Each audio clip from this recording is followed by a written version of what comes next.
State of Mankind. How much do you know? Excerpts from How the Specter of Communism is Ruling Our World.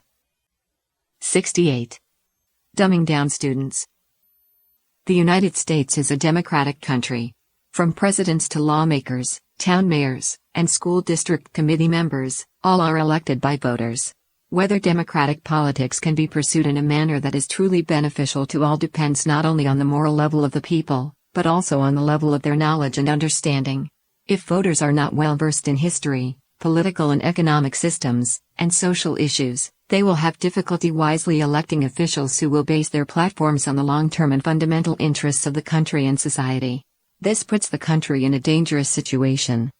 In 1983, a group of experts, commissioned by the U.S. Department of Education, wrote the report A Nation at Risk after 18 months of research.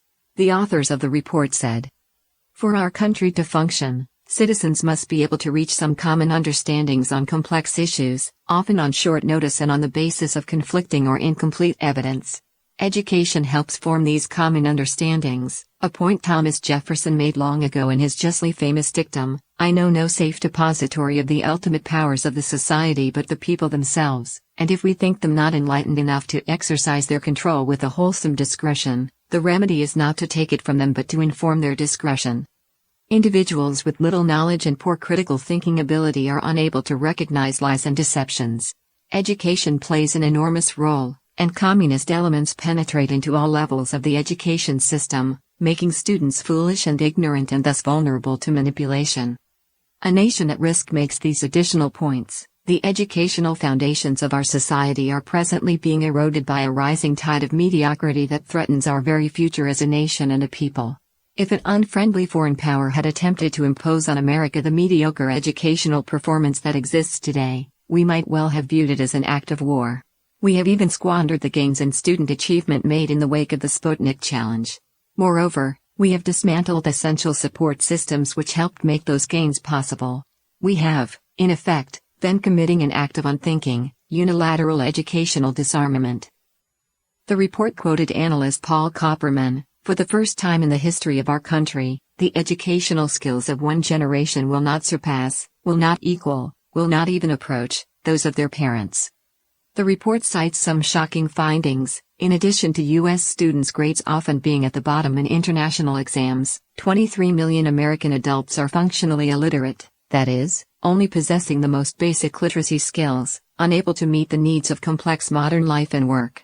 The ratio of functional illiteracy is 13% among 17-year-olds and may reach 40% among minorities. From 1963 to 1980, the grades of the Scholastic Aptitude Test, SAT, slid down, with the average language score dropping by more than 50 points, and the average math score dropping by nearly 40 points. Many 17-year-olds do not possess the higher-order intellectual skills we should expect of them. Nearly 40% cannot draw inferences from written material, only 1/5 can write a persuasive essay, and only 1/3 can solve a mathematics problem requiring several steps. After the 1980s, people of insight in the American education field launched the Back to Basics campaign, but did it help stop the decline of American education?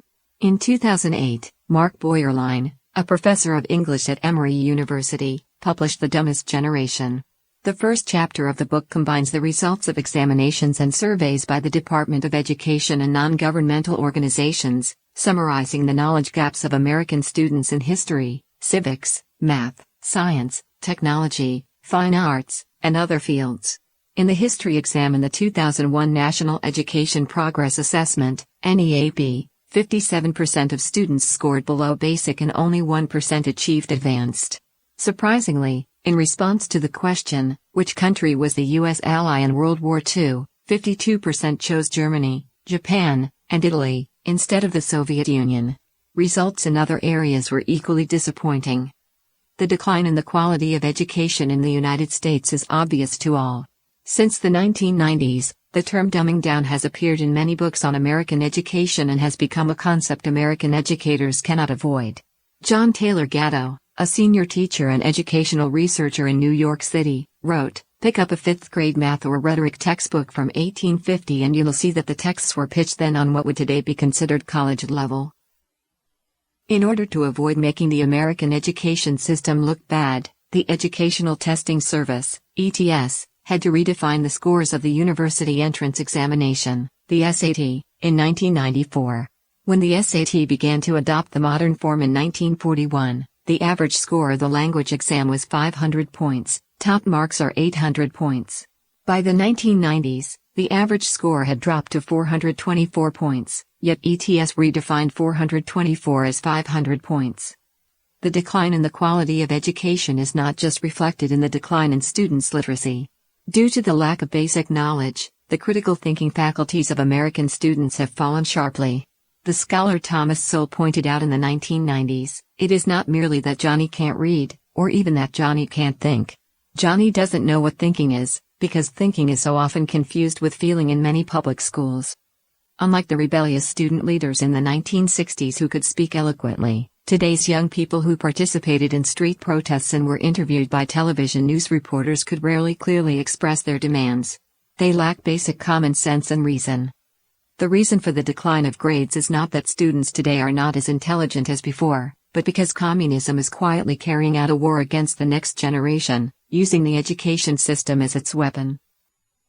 Charlotte Thompson Iserbyt, the author of The Deliberate Dumbing Down of America, a chronological paper trail, and former senior policy advisor to the U.S. Department of Education in the 1980s, said, "The reason Americans do not understand this war is because it has been fought in secret, in the schools of our nation, targeting our children who are captive in classrooms."